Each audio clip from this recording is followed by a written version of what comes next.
All right, let's dive into a puzzle that so many successful people know all too well. You hit all your goals, you're at the top of your game, but you just can't seem to relax.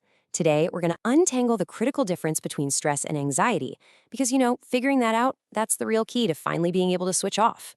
So let's start with the scene. I bet this sounds familiar. You've just wrapped up a huge project, you hit your targets, and on paper, everything is great. Awesome, right? But instead of that feeling of calm relief, your mind is just buzzing, already scanning the horizon for the next problem. If that feeling rings a bell, then yeah, you're in the right place. This quote from psychotherapist Sarah Shadabi it hits the nail on the head, doesn't it? The problem isn't that you're bad at time management or that you lack discipline. It's actually physiological. Your nervous system has literally learned that calm is dangerous. And let's be really clear about this because it's a game changer for high performers. That constant need to be on. It is not a character flaw. It's not some kind of secret laziness you're trying to hide. It's a survival mechanism that's gotten stuck.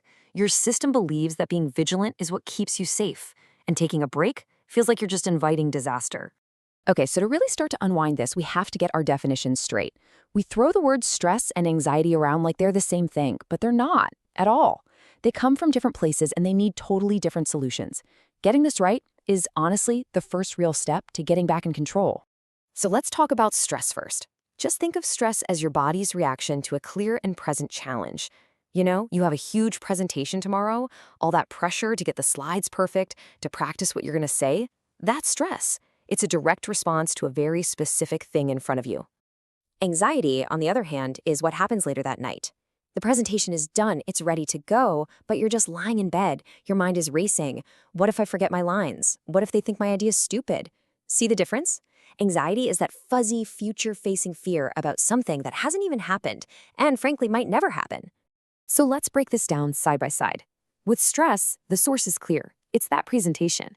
And the question your brain is asking is, can I handle this? But with anxiety, the source is way more vague. It's a hypothetical what if.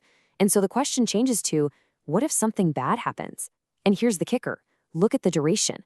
Stress usually goes away when the thing is over. But anxiety, it can stick around forever. So this all leads to a really important question. Why are high achievers so susceptible to this? Why does that manageable, sometimes even motivating stress have such a nasty habit of turning into this nagging, draining anxiety?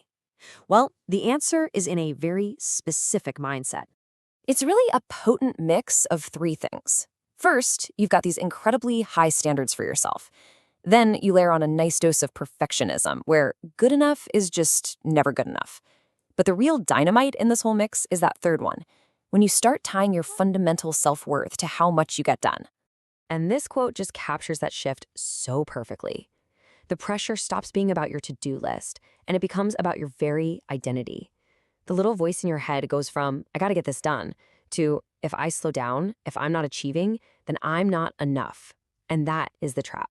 And of course, this internal pressure isn't a one-time thing. It locks you into this relentless cycle of tension that just feeds on itself. It's like a hamster wheel that's incredibly hard to step off of. So let's actually look at the steps in this loop. Okay, let's walk through it. Does this sound familiar? It starts with high standards. So you set a really ambitious goal. Then comes the over-control. You check and double-check every single detail. You succeed, you hit the goal, and then step 4. You get this brief, tiny little moment of relief. But almost instantly, those what-if doubts start creeping in, your brain is already looking for the next fire to put out, and boom, you're right back to over-preparing. That relief just never gets a chance to stick. So here is a really simple diagnostic test for you. When a big project is finally, truly done, can you actually downshift? Can you really relax? Or does your mind just immediately jump to the next worry? If you find you can't switch off, that's a huge clue that anxiety, not just stress, is in the driver's seat. Okay, so this brings us to the really actionable part. We figured out that stress and anxiety are two different problems, which means they need two completely different solutions. And this is so important. You cannot solve an anxiety problem with a stress management tool. It just won't work. Here's really the core of it. When you're stressed, the message is practical. Stress is basically saying, hey, adjust the workload. It's about what's on your plate. But anxiety's message is totally different. It's internal. It's saying, You need to adjust your relationship with uncertainty. It's an inside job, not an outside one. So, the toolkit for stress is all about practical things you can do to manage your external world. We're talking about setting hard boundaries, like a real I'm done for the day time. It's about being ruthless with your priorities, protecting your sleep, making sure you move your body, and actually building in time to recover. The toolkit for anxiety, though, it's all about managing your internal world. This means deliberately getting more comfortable with not knowing things. It means consciously deciding to check your email one last time, to not over-prepare quite so much. It's about making choices based on what you value, not what you're afraid of. And it's about rewriting those impossible, perfect rules you've set for yourself. So we'll leave you with this question to really chew on.